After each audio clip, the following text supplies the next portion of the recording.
Rent-seeking is one of the most important insights in the last 50 years of economics, and unfortunately, one of the most inappropriately labeled. Today, we will check out what is rent-seeking.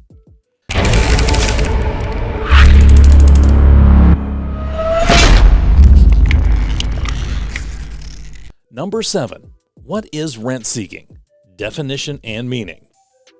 Rent-seeking in economic and public choice theory refers to attempting to increase one's share of current wealth without producing or creating any additional wealth. Rent-seeking is the equivalent of trying to get a larger slice of the wealth cake without trying to make that cake any bigger. It is a zero-sum game strategy. A rent-seeker's gain is somebody else's loss. A zero-sum game is a business situation or game in which there is one winner and one loser. The winner's gain is equivalent to the loser's total loss, hence the term zero-sum.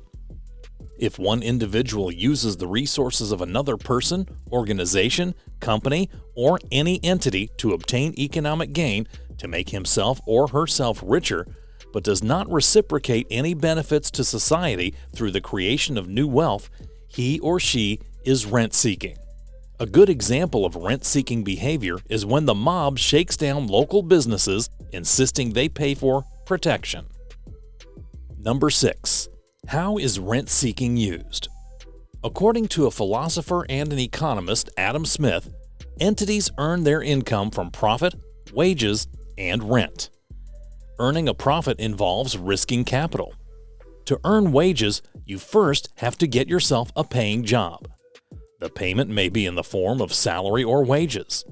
However, out of the three sources of income, rent-seeking is the easiest way of earning income.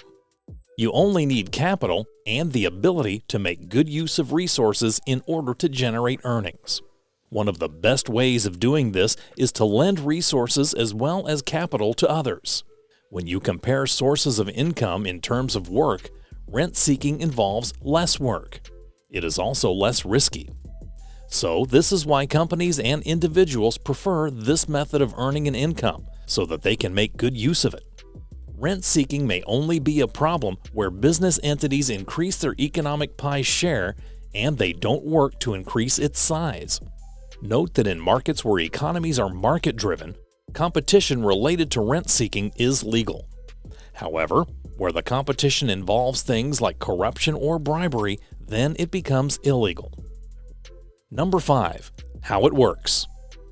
Politicians formulate the laws that govern an industry or a company and also how the government distributes subsidies. If a company succeeds in passing laws that create barriers to entry or limit competition, the company will increase its available wealth shares. It means that the company will generate income without risking its capital and without being productive. Example 1. A company may decide to get a subsidy from the government for its product or lobby the government to increase its services tariff rates. The move will not lead to new wealth creation and society will not benefit from it.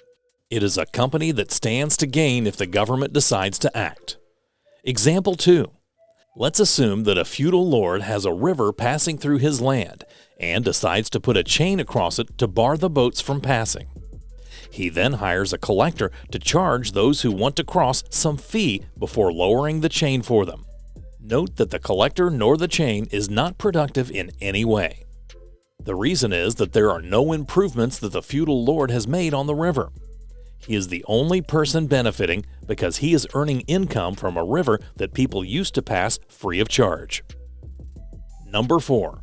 Rent-seeking behaviors of lobbying. When a commercial enterprise lobbies the national government for tariff protection, levy taxes on imports, loan subsidies, or grants, things that do not create any benefit for the nation, it is rent-seeking. The strategy or activity creates no extra wealth, but the company gets richer, and the taxpayer has to foot the bill. Imagine you are the head of a company and succeed in getting subsidies or persuading the government to introduce legislation that limits competition and makes it much more difficult for new competitors to enter your market. Barriers to entry. You have managed to grow your share of current total wealth in that sector without adding anything to make that market bigger. You have been involved in rent-seeking behavior. Apart from earning income without creating any additional wealth, you have not put any of your capital at risk either. Number 3. Rent-seeking licensing rackets. Any market sector or profession where there is a closed shop system, rent-seeking exists. A closed shop is any area of activity that is restricted to a particular small group. Rent-seeking comes in many forms, including barriers to entry like onerous licenses, having to belong to a particular trade union in order to work in a trade, imposing tariffs, and corruption in government. In all cases, no additional wealth for the nation, sector, or society is created. Sometimes requiring a license is necessary and makes sense. For example, doctors are not allowed to practice if they don't have a license. That is to protect the well-being of the patients. Pilots are not allowed to fly passenger planes unless they have a special license. That is to protect the lives of the passengers. In such cases, license requirements make sense. The reasons are obvious. However, there are some markets in the world where an onerous special license is required if you want to be a florist, taxi driver, or even an interior decorator. Clearly, in those cases, the license requirements are simply barriers to entry. They have nothing to do with protecting the consumer. They are there simply to protect the existing competitors and give them an unfair and uncompetitive advantage. Number 2. Rent-seeking in government. Corruption among public officials, civil servants, and politicians is also within the notion of rent-seeking. While corruption in government is higher in some countries than others, no nation on earth is completely free of it. Civil servants who work in the tax office, for example, and solicit and extract bribes for coming to special arrangements with individuals or companies, or offer to look the other way, are guilty of rent-seeking. These bureaucrats are enriching themselves without contributing anything to the wealth of the nation. When a regulatory agency, which was first set up to protect consumers and police a certain industry, changes and eventually prioritizes the rights and benefits of the companies in that sector over those of the consumers, this is known as regulatory capture and means that rent-seeking has raised its ugly head. A good way of appreciating what regulatory capture is to imagine a group of sheep farmers that sets up a sheep protection agency.